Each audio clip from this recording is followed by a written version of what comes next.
That was a really comprehensive overview of children's literature in the classroom. What would you say are some of the continuities from PETA's inception until today? I think the first one is that there's been a continuous thread around the significance of literature for PETA. At the very beginning, it was about the centrality of literature, and that was what they were trying to do, to put literature as central to the curriculum. And of course, that's what's happening now, is that literature is at the centre of the Australian curriculum. Back then, Barry Smith wrote in a very early PETA publication that literature was about an expression of emotion, it was about communication through imagery, and it was about a language of literature which kind of acted as a spectator, bringing together the child and the literary artist, the author. And if you look in the content descriptors these days, those three things are there: the language of literature, the notion of emotion, and the notion of communication through imagery. And so that's really been one big thread. A second thread would be a series of moments, I'd suggest, that around the idea of reading and literature. Literature moved into the reading curriculum through whole language. And as literature did that, and texts were being used, which were big books, which were in many cases literary texts that were made into big books, and literature was central to the way that reading was taught, and the focus was on the reading for meaning, there was a priority of reading for meaning over decoding. And decoding then was being not privileged as it had been in the past, and certainly wasn't the main way that reading was taught. And so this was, in a way, the beginning of what's been called the reading wars by Professor Robin Ewing, as the focus on phonics shifted from being in the foreground to being one of several ways of approaching reading through literature. To my experience, phonics was always part of whole language programs, and so we used books that had lots of strong rhythm and rhyme, and a lot of phonics-based work was done with that. So it's never not been part of it in Australia, I'd suggest. But that continuity is flown through, I think, in terms of that argument and the fact that whole language, focus on reading for meaning, is still very present in today. And then there's a sense of intertextuality as the third continuity.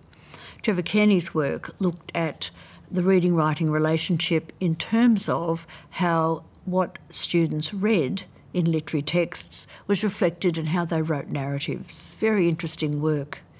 That notion of intertextuality continues in critical reading when we look at the relationship between texts to each other, and reader response also picks up connections between literary knowledge, literary repertoire, and what students bring to texts in the classroom.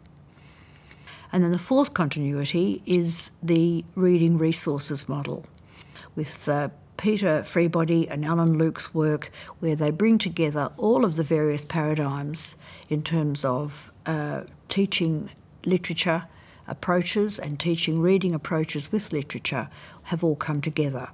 And so that notion of being a decoder is there in terms of the decoding. The text participant is there in terms of being reading for meaning. Text user is there in terms of reading with a language understanding and looking at how a text is structured, and text analyst is there in terms of critical reading. And so those four ways have drawn on all the past and brought all the past together. The past, as always, is present in the present, and that's what the four resource model has done. And the discontinuities? Well, the four reading resource model can be seen as a discontinuity as well, because it's really putting forward the idea that there is no one way to teach reading, and you can't use literature in any one way. There are multiple ways, drawing on all that teachers have known in the past. But if you listen to the media, that's not what is often believed by the general public. And in fact, academics as well are pushing, in many cases, the fact that there is only one way. And so I see that as a discontinuity. Often the one way is a phonics-based, or one of the many phonics-based approaches, but it's that notion that it's breaking what has been a continuous kind of drawing up of everything that's happened before. A second discontinuity would be our current testing regime. When you've got a system like NAPLAN in place, it's going to affect the way teachers are able to work with literature, because it does override a lot of thinking, and teachers aren't doing their jobs if they don't consider that to support their students in doing well, support their schools in doing well. And of course it's affecting the way that they're perceived as well. So it means that thoughtful teachers really have to consider how they're going to use literature. And while a literature-based approach to programming could well emerge given the central place of literature in the Australian curriculum, it's going to be tricky for thoughtful teachers to do that, because they're going to have to think about how does this work with NAPLAN. And so I think that's a discontinuity as well. A third discontinuity is around the forms of literature. I haven't really talked about topics, and that could be another whole area, but if we think about the forms, we've now got manga, we've got digital-based texts, obviously, and we've got verse novels and postmodern picture books, all of which are breaking boundaries in what we've typically thought of as literary texts. They're all changing the way that the text form in literature can be presented. And of course the most extreme example of this would be the digital narratives, the online narratives. PETAA stepped up to the moment here with putting resources for teachers online to show them how to work with different kinds of narratives. And they've also put resources online, for example in Global Words, which has all downloadable materials and links immediately accessible to teachers. A fourth discontinuity would be the explicit attention to language that we're giving these days to the literary texts that we read. If we go back 40 years ago, there was a move away from looking at the language, teaching language in terms of grammar, and because it was a rule-based language and didn't really work when you're looking at literary texts. But now we've got a functional model of language, which is a meaning-based theory of language.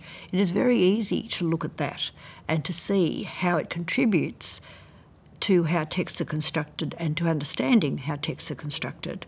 And so that explicit attention to language, I think, is a discontinuity that is much more to the fore now. And the fifth discontinuity goes back to something I've mentioned earlier in terms of the foregrounding of visual images in teaching of literacy these days. We've now got various ways of analysing images and how they make meaning, and it's seen as very important to be able to read the images as well as read the print, and to look at that combination and see how it works together or how there's tension between the two. In a literature companion, in my text, I've drawn on Kress's model, which is based on the functional model of language, to look at how text can be read, but there are various models around. Having said that, this is a comparatively new area of teaching literature, and many teachers struggle with the nuances of looking at how meaning is constructed in images and in verbal texts. How would you summarise PETAA's contribution? PETAA's contribution has been huge, and looking through the PETAA archives was a very instructive experience, because you could see how PETAA has constantly been publishing books on children's literature to support teachers in the classroom. Even books that aren't devoted to children's literature have children's literature in them. They're always part of the way that PETAA's authors have thought. If it's a book on talk, you're still thinking about talking with narrative texts. If it's a book on programming, it's programming with narrative texts. There's always literature involved. And there was one particular early text which has a quote from the then Director of Education in New South Wales, Doug Swan. The first of the 3 R's has always maintained its priority. Over the years, the emphasis has shifted from one method of teaching reading to another, and yet another, or to the combinations of all that went before, plus something new. But there has always been a constant aim above the utilitarian one of communication, the aim of the enjoyment of literature. Now, even though that quote was written 40 years ago, virtually, I think it still speaks to us today. And it also picks up PETAA's promotion of literature in that it's always been that constant aim of the enjoyment of literature. And so one of my ideas about focusing on these past areas is to highlight the longevity of PETAA's work and the longevity of how what it's been saying is still operating. Maurice Saxby comes up here for me because he is somebody who is still working in the area of children's literature, even though he has been retired for many years. He is one of Australia's foremost authors and critics and thinkers around the area of children's literature. And he was one of PETAA's first authors, writing a monograph on why Judy and Johnny don't read. This monograph really focused on teaching reading through using literature, and saw that it was crucial that we have real texts, real literary texts for children to read and engage with. And he was also encouraging teachers to have children become readers of their own, to encourage the way they picked up books in the classroom, they read at home, they read of their own accord. Turning children into readers was what he was on about.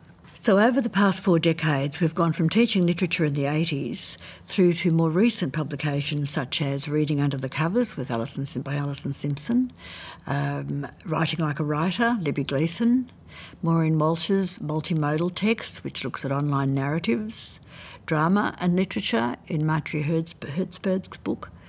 Diverse learners are part of that as well, as she looks at learning language in the mainstream classroom, and the language of literary texts in conversations about texts with Joanne Rossbridge and Cathy Rushton.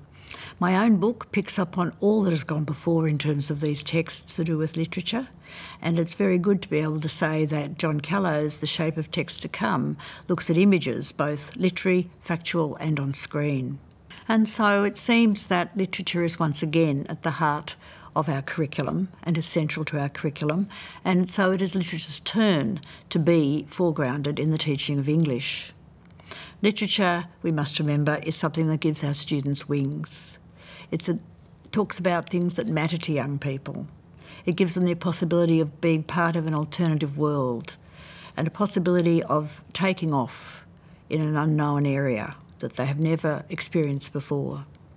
So it's important, I think, for our young students today who are digital natives, whether it's on screen or in print, that they don't let literature go the way of the dinosaur, that our wider educational community and that our publishing industry make sure that that doesn't happen. And I think PETAA's imperative has been to ensure that this doesn't happen through their publications for teachers around the area of literature. Thank you, Lorraine, for that insightful overview of the field. You're most welcome.